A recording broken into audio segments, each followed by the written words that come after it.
There's a type of person you probably know. Perhaps you yourself are that person. She's the one who, when there's a family fight, appears in the middle trying to calm everyone down. The one who senses someone's distress even before they open their mouth. The one who solves work problems no one asked her to solve. The one who fixes the atmosphere of a room just by entering it.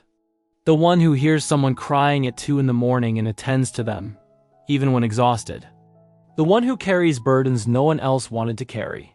This person is called strong, mature, reliable. People say, "I'm so glad I have you." And for a moment that seems beautiful. It even seems like a virtue, but there's one question that almost no one asks this person. A simple question. Uncomfortable. Necessary. Why do you feel like you need to fix everything all the time? This is not a criticism. It's an invitation. Because the answer may reveal something you've spent years choosing not to look at. If you've never stopped to think about this, subscribe to the channel. This is exactly the kind of conversation we have here. Let's go back in time a little.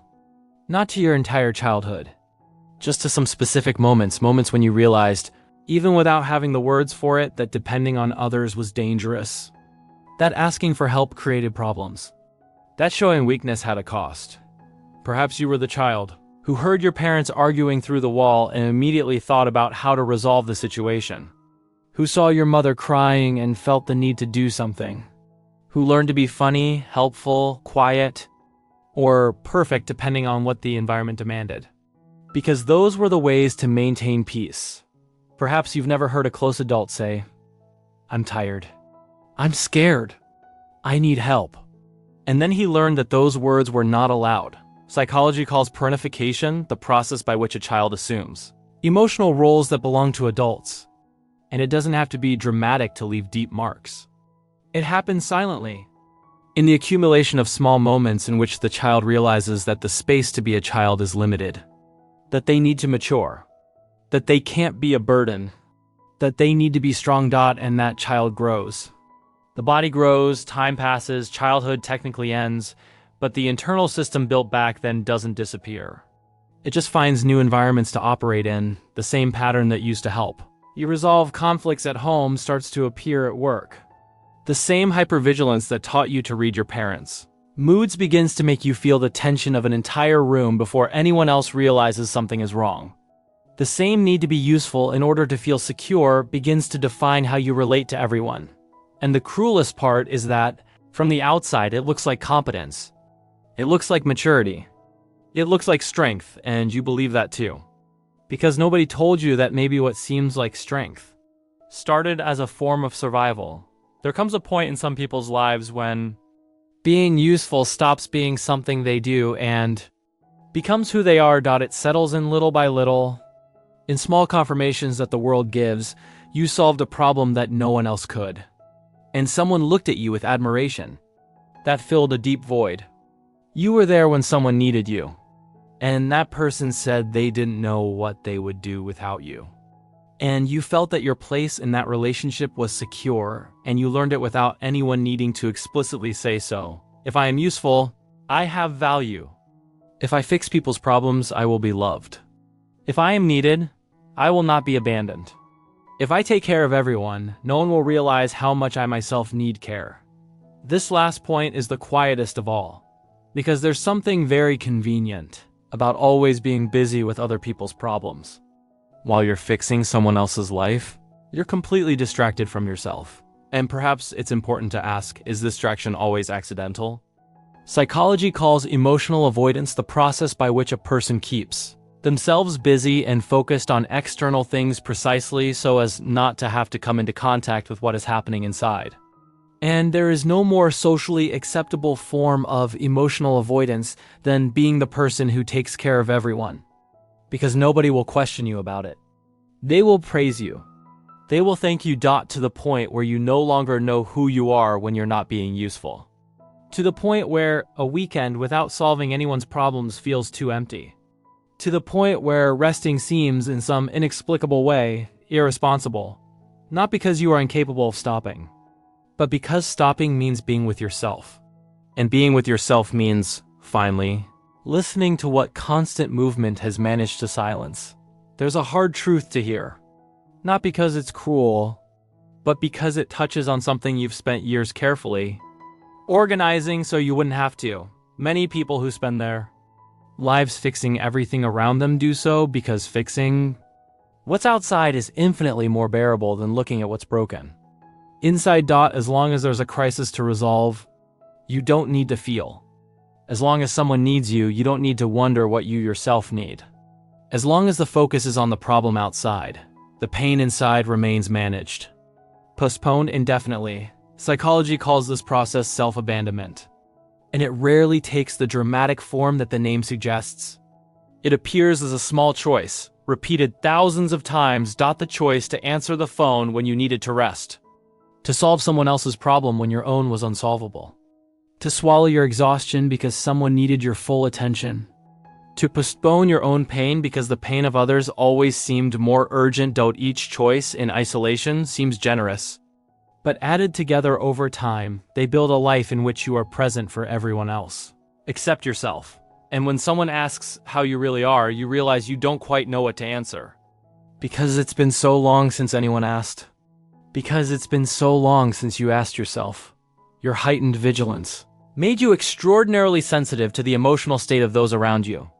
But this same inward-focused sensitivity gradually faded. Because if you felt everything you were feeling with the same intensity, it would be impossible to continue functioning. And then she learned to feel later, when she has time, when everything is resolved. But that moment rarely comes. There's always something new to fix. There's always a reason to keep postponing the encounter with yourself. And the years go by like this: busy, useful, admired on the outside, and profoundly lonely on the inside. Not for lack of people around, but the loneliness of someone who is always surrounded by people who need him, and rarely surrounded by people who see him beyond his function, who see him simply as someone who, too, is sometimes broken. There's an image people have of you. Someone strong, reliable, someone who doesn't crumble. That image isn't false. The problem is what it hides. It starts with tiredness. Not the usual kind that disappears after a good night's sleep. A tiredness that settles deep, carried for so long that you no longer know what it would be like not to be tired. It appears as an inexplicable irritation, as a strange emptiness in the middle of a normal day, as the sudden urge to simply disappear for a while, not dramatically, just to stop being needed for a few days. But then comes the guilt. And it has a very specific quality. It doesn't appear when you do something wrong. It appears when you rest, when you say no, when you set a limit, when you choose yourself over the needs of others. And something inside tells you that you are being selfish, irresponsible. And then you go back. You always go back. Because resting with guilt isn't resting. It's just another burden. There is also the difficulty of asking for help. Not as an obvious inability, but as something that holds them back. I don't want to be a burden. I can manage on my own. If I need help, what will people think of me? Because you've built an identity, and that identity has a high maintenance cost.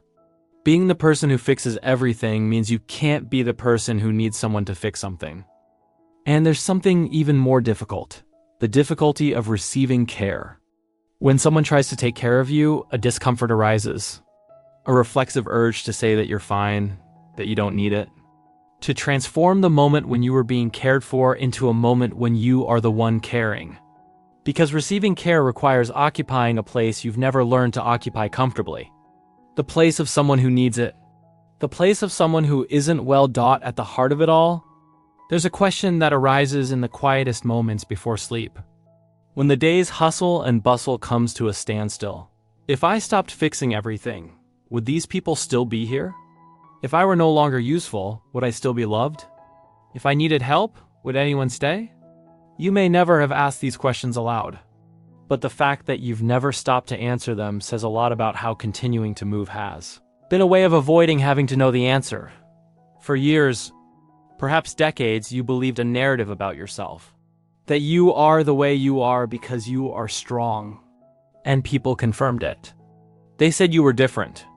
That you had an extraordinary maturity, and you needed to believe it.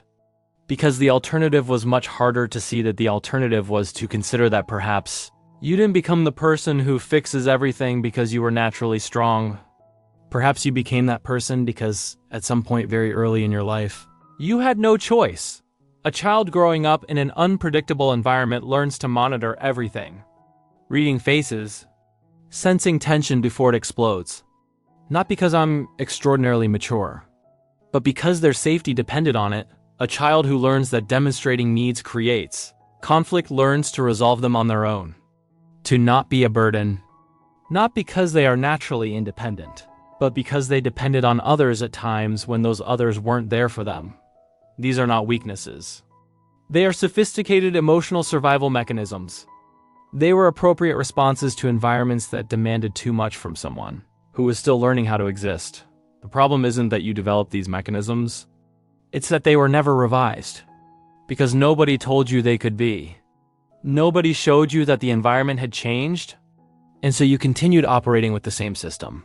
In adult body, in adult relationships, with the same invisible rules written when you were too young to question them. The armor worked. It protected you. It carried you through difficult places. But there's something no one told you about armor. It doesn't distinguish between what needs to be blocked and what could be received. The same structure that protected you from pain was blocking true intimacy. The same self-sufficiency that made you admirable was isolating you in a very particular way. Like someone surrounded by people, but rarely allowing themselves to be truly seen. And you carried that armor for so long that it began to feel like skin, personality, who you are. Beneath it all, there's someone who is also tired, who also doesn't know, who also fears, who also needs to hear. You can stop. I'll hold it for a moment. You don't have to carry this alone. There's someone who has never actually heard this. If this video resonates with you, please give it a like and comment below. Can you remember when you learned that you needed to be strong? Some people spend their entire lives fixing everything around them. Every conflict, every crisis, every heavy silence that no one could bear to endure anymore, and they appear. They always appear, but there's one thing these people rarely fix. Something that's always left for later. For when everything around them is resolved, and there's finally enough silence to look at it, and that moment never comes. Because there's always something new on the outside. There's always a legitimate reason to keep postponing the only fix that no one else can do for you. Self-repair. There is a child inside. You who learned things about the world that weren't true. Who learned that needing was dangerous. That vulnerability came at too high a cost. That your worth depended on how much you were able to give. And that child is still there. Waiting for someone to finally stop. To look inward instead of continuing to run outward. That someone needs to be you. Because the most uncomfortable truth in this video isn't that you spent years fixing other people's lives.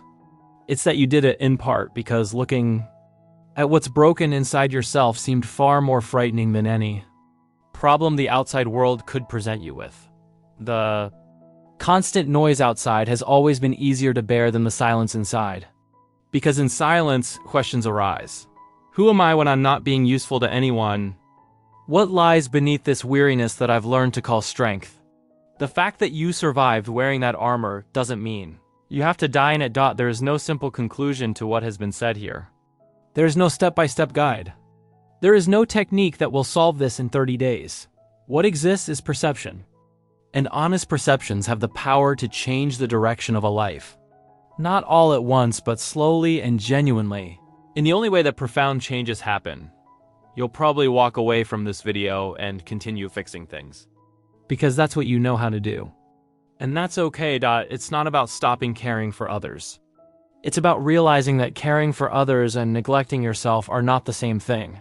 Even if for a long time they seemed inseparable.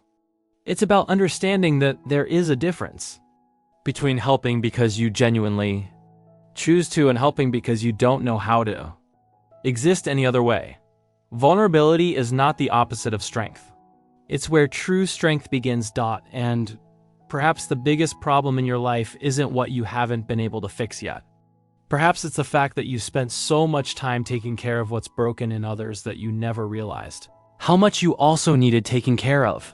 Not out of admiration, not out of gratitude, not out of more people saying how lucky they are to have you care, the simple kind. The kind that doesn't demand you be useful in return.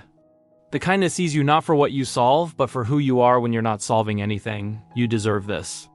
Even if it's still hard to believe, if this video touched a real nerve within you, leave a like and comment below what you're taking away from this conversation.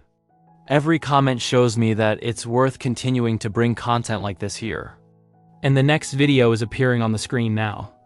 See you there.